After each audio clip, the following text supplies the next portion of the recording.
নবীজি সাল্লাল্লাহু আলাইহি সাল্লাম বুখারী শরীফের 73 নম্বর হাদিসের মধ্যে বলেন, লা হাসাদা ইল্লা ফিসনাতাইন।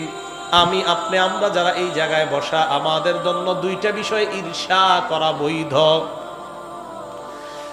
এক নাম্বার নবী বলেন, রজুলুন আতাহুল্লাহু মালা, যাকে আল্লাহ সম্পদ দান করেছেন, ফাসাল্লাতাহু আলা হালাকাতিহি ফিল হক, সম্পদ দেওয়ার পর ওই সম্পদ হক কাজে ব্যয় করার জন্য আল্লাহ তাকে ক্ষমতা দিয়ে দিয়েছেন।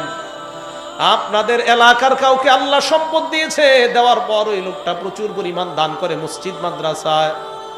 এখন আমি আপনি যদি ঈর্ষা করি, আল্লাহ তার মতো যদি আমাকে তুমি সম্পদ দিয়ে দাও, আমিও দান করব, আমিও সদকা করব। এই ব্যাপারে একজন মানুষকে ঈর্ষা করা বৈধ, যাকে আল্লাহ সম্পদ দিছে, দেওয়ার পর সে এটা হালাল পথে খরচ করে, ব্যয় করে, তো তাকে ঈর্ষা করা বৈধ। আল্লাহ তার মতো যদি আমাকে আপনি দিতেন তো আমিও খরচ করতাম।